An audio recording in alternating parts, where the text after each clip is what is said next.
Alright, thank you for clicking on this video. It's just a very easy tutorial on how to get started with your first Unreal Engine project and setting up all of the necessary components to start building your scene or your film or like a driving simulator, anything you want to do like that. So just turn my other display on here. Okay, so once you have your Unreal Engine project browser open, you just want to make sure that your tabs over here, you're on games or film, whatever you want to do. There's like simulation, all sorts of different stuff, but I generally do the games tab because it's the most effective for the things I want to do. So we're going to start with a blank one. We're not going to go with a template here quite yet.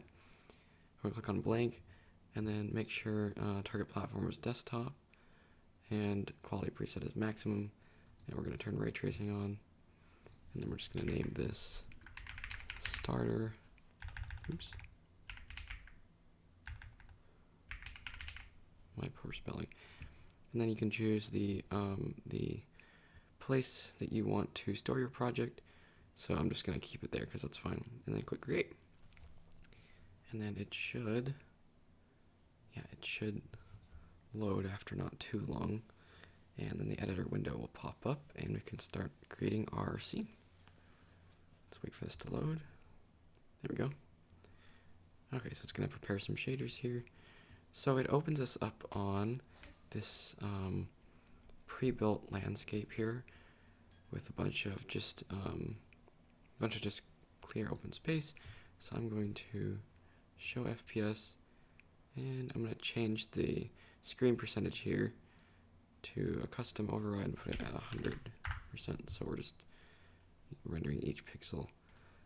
And then I'm going to actually go up to file here because we don't want to necessarily use this landscape. Well, actually no, we can. We'll go down here and we will go to control space, click on add, and go to add feature content pack. And now we have this window that was at the beginning like the other ones. So like at the browser at the beginning, we opened this project. So now we can click on first person or third person. I'm going to do a third person. And we just click add to project.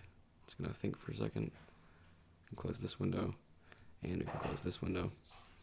Then we're going to go over to world settings and click on game mode override, and then we're going to click on BP third person game mode. So this is just choosing what we're going to play the game as. So now that we have that selected, let's go down here and save, or you can just use Control S, one of the two.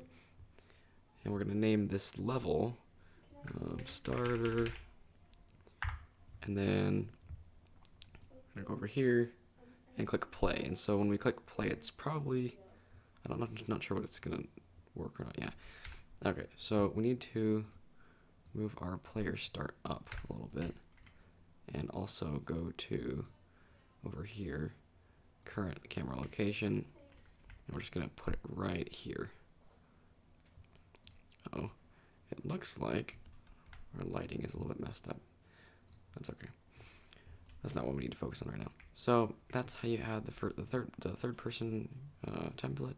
So now if you want to get started building your level, all you have to do is actually just go up to this add button, go down to either shapes and add some primitive shapes. You can do volumes like a post-process volume, or you can do what I like to do, which is Quixel Bridge, and go here, go to like rocks or something like that, and then we're gonna get something like,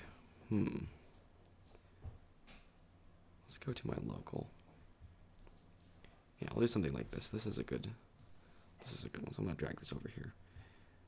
And we're gonna click on export nanite. Now the thing is with the Quixel Bridge, if you're looking for something in the home, on the home page, you just have to search for it, and it will have check marks in the top left-hand corner of the box that you've already downloaded this particular asset. and then the blue arrow is to export it into your project here. So we're just going to go back to local, and this is locals, all the things you've already installed. Back here, export nanite. And this little window pops up. We can get rid of, or we can minimize Quixel Bridge. We can get rid of this. And then we're just going to control space in our thing again. We're going to see a new folder here called Megascans. We're going to open that up, 3D assets. And here is our folder with our new asset, which is our rock. So just click on that. And then we have a material instance, a static mesh, and 3 textures. So the material is what we would apply to a static mesh. So if we were to take the material instance and slap it on here, it would look kind of funny because it's not meant for the cube. So it's a material. So we can instead drag out our static mesh right here. And then just press F to like zoom into the item, and you can hold down Alt and left click to move around the item. And now it looks like, yeah, I believe this is going to have no collision. So when the player is walking around on this, it's not going to have any sort of mechanism for stopping the player from just walking through it. And I made a video on this, which I'll link up above. But yeah, I'll show you how to fix it real quick here. So you just want to click on your static mesh here, or whatever object you have. Make sure it opens the details panel. If you don't see the details panel, you can go over to Window, and down in, it should be in here somewhere. Yeah, right here, Details, and there's Details 1.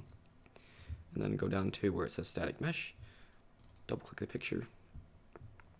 And then we're gonna make sure it's still the right one. And then let me get rid of this because there we go. We're gonna go up to collision and all the way down to auto convex collision. And you should open this window up here. You're just gonna set this all the way up because you want a nice high quality one. That's gonna take some time to process. Just gonna drag this here. Let it finish processing here. I'm gonna save. Don't forget to save your project, because if you don't save it and then your computer crashes or whatever because it's trying to load too much or whatever, you end up losing a lot. So yeah, once it's done loading, you should see all of these green triangles pop up, and that's a good sign. That means that your collision has finished preparing successfully. Then you want to save, starter, and then save again. And now, when you play, which I'm not sure, I think I'm still going to have the problem with, yeah, that's okay though. I will fix that probably at a later point in time. Hold on. Okay, so we're just going to go back to content and third person and just delete the third person folder. Let's see if that fixes it. World settings, game mode override none.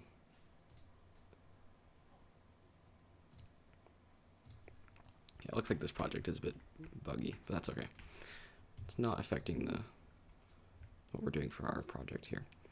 So then I will make a future video where you can fix the shadows on this. It doesn't look quite right.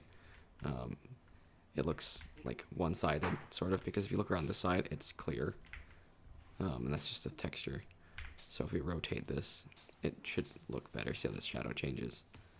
So that is the basic way you can start setting up your project, and also how to fix some of the collision issues. So also, the other thing you can do is when you open Quixel Bridge, is grab the, let's see if I can find another asset. Oh, there's my dog. I'm not sure if I still have it. Let's just drag in this chair. So the cool thing you can do with this is I'm going to bring this over to my other window, and hopefully you can still see it. But then we're just going to drag from Quixel Bridge to our level like this, and it will load it in. So it's actually a lot faster. And of course, this isn't to scale right now. This is supposed to be a lot bigger. So you can press R and scale it up a lot. Move it that way. There we go. But yeah, so that is the easiest way to start building a level. So yeah, if you enjoyed this video, please like it and subscribe. That would be great, and I will see you in the next video. So thank you for watching. And now I have to turn my OBS off.